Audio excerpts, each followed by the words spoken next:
మార్చద్దు bro, complete అయ్యేంత వరకు మార్చద్దు. మీరు ఏం మాట్లాడతారో మాట్లాడదు.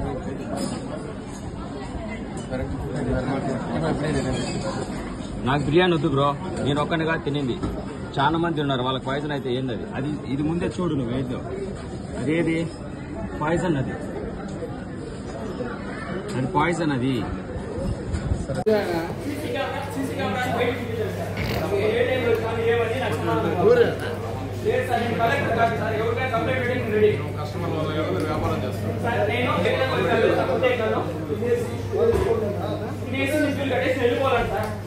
వెళ్ళిపోవాలంట, నువ్వు అంతవరకే మాట్లాడాలంటున్నాను.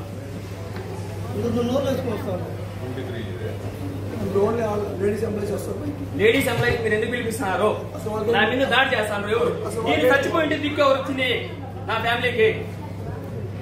ఇప్పుడు నా కింద ఎందుకు వచ్చారు వాళ్ళు కొట్టేకి? ఈయనే కొడుకు వచ్చింది, ఇతనే.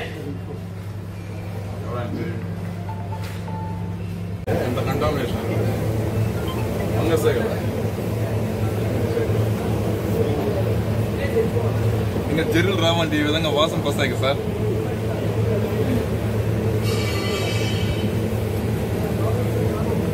నమస్కారం అండి. ఈ రోజు మనకి PS4 నుంచి ఒక కస్టమర్ కంప్లైంట్ చేసి మనకి వీడియోలు పంపించారు. అంటే వాళ్ళు ఆర్డర్ చేసిన స్పెషల్ మీల్స్ లో జెర్రీ ఉన్నట్టు కూడా మనకి వీడియోతో పాటు ఇక్కడే మనకి ఈ లొకేషన్ లోనే ఫోటో తీసి కూడా మనకి పంపించారు.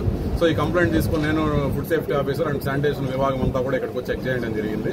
సో ఇక్కడ మన కిచెన్ ప్రెమిసెస్ అంతా కూడా చెక్ చేసాము. కిచెన్ ప్రెమిసెస్ లో కూడా మనకి ప్రాపర్ స్టోరేజ్ టెంపరేచర్ మెయింటైన్ చేయకుండా వీళ్ళు నార్మల్ గా మన డే టు డే వాడే వెజిటేబుల్స్ కూడా ఫ్రోజన్ కంపార్ట్మెంట్ లో దట్టు ప్రాపర్ టెంపరేచర్ మెయింటైన్ చేయకుండా పెట్టుకున్నారు. ఈ చెడిపోయిన టమాటోలు కానీ పురుగులు పట్టిన వంకాయలు కానీ అవన్నీ కూడా మీరు విజువల్స్ తీసుకున్నారు. సో అది కాకుండా మనకి పనసకాయలు కూడా స్టోరేజ్ కంపార్ట్మెంట్ లో ఫంగస్ పట్టిపోయిండేవి ఆల్రెడీ మీరు విజువల్స్ చూసారు ఇందాక కూడా, అవన్నీ కూడా మనం అబ్జర్వ్ చేశాము. So proper food guidelines follow కాకుండా, proper storage guidelines follow కాకుండా ఈ రోజు రెస్టారెంట్ మన PS4 రన్ చేస్తున్నారు. సో లైసెన్స్ అంతా కూడా చెక్ చేశాము. సో కస్టమర్ దగ్గర కూడా ఇప్పుడే కంప్లైంట్ తీసుకున్నాము. సో కంప్లైంట్ తీసుకుని దాన్ని వెరిఫికేషన్ చేసి ఇమీడియట్ గా వీళ్ళకి నోటీస్ ఇష్యూ చేస్తాం మన మున్సిపల్ కార్పొరేషన్ తరఫు నుంచి. అండ్ ఈ ఫుడ్ శాంపుల్ కూడా ఏదైతే మనకి కంప్లైంట్స్ వచ్చాయి ఆ శాంపుల్స్ అన్ని కూడా ఇప్పుడు వెరిఫై చేసి మన ఫుడ్ ఇన్స్పెక్టర్ గారు ఇప్పుడు దాని శాంపుల్ తీసుకుని ల్యాబ్ పంపించడం జరుగుతుంది. సో ఇమీడియట్ గా జేసీకి రిపోర్ట్ చేయడం జరుగుతుంది. కమిషనర్ గారికి కూడా మనం ఇంటిమేషన్ ఇచ్చినాము. సో భారీ పెనాల్టీ దీని మీద మన రెస్టారెంట్ మీద ఇంపోజ్ చేసి, సో ఇప్పుడు ఆల్రెడీ కుక్ చేసి ఉండే ఫుడ్ శాంపుల్స్ కూడా మనం చెక్ చేస్తున్నాం. ఇంకెక్కడైనా కూడా ఇలాంటి ఏదైనా ఇన్సెక్ట్స్ ఏమైనా వాటిలో దొరికే అవకాశం ఉందేమో కూడా చెక్ చేస్తున్నాము.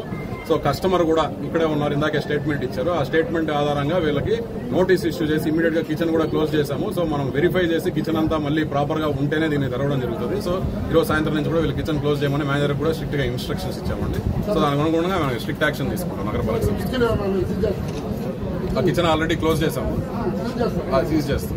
ఫుడ్ శాంపుల్ ఇప్పుడు ఏదైతే మన కిచెన్ లో ఆల్రెడీ కుక్ చేస్తున్నారో అవన్నీ కూడా మనం వెరిఫై చేస్తాము. దాంట్లో ఏదన్నా ఇట్లా కంటామినేటెడ్ ప్రోడక్ట్స్ ఉన్నా కూడా, చెడిపోయిన వస్తువులు ఏమన్నా ఉన్నా కూడా, ఆర్ఎల్సీ ఇన్సెక్ట్స్ లాంటివి ఇందాక వచ్చిన కంప్లైంట్ ప్రకారం ఏదైనా మనకు ఐడెంటిఫై అయినా కూడా వీళ్ళకి స్ట్రిక్ట్ గా మనం వార్నింగ్ ఇచ్చి ఇమీడియట్ క్లోజ్ చేయడం జరుగుతుంది. ఆ ఎంక్వైరీ అయినాకే మేము కమిషనర్ గారితో డిస్కస్ చేసి అండ్ ఫుడ్ సేఫ్టీ ఆఫీసర్ గారితో డిస్కస్ చేసి పూర్తిగా మనకి దీని గురించి మన స్పష్టత వచ్చినాక ప్రస్తుతానికి అయితే కుక్ చేసిన ఐటమ్స్ ఏవైతే ఉన్నాయో వాటి అన్నింటిని ఇమీడియట్ గా డిస్పోజ్ చేయించాము. ఏదైతే మనకి ఇందాక కూడా మీరు చూసుకుని చెడిపోయిన ప్రోడక్ట్స్ ఇవన్నీ కూడా పెట్టుకున్నారు. ఈ చెడిపోయిన ప్రోడక్ట్స్ అన్ని కూడా ఇమీడియట్ గా డిస్పోజ్ చేసి వాటిని శానిటైజేషన్ తీసుకొని మన మున్సిపల్ కార్పొరేషన్ ఆఫీస్ లో పెట్టడం జరుగుతుంది. సో క్లారిటీ వచ్చేంత వరకు కూడా ఈ రెస్టారెంట్ సంబంధించి మనం ఓపెన్ చేయలేదని కమిషనర్ గారితో డిస్కస్ చేసి డెసిషన్ తీసుకున్నాం.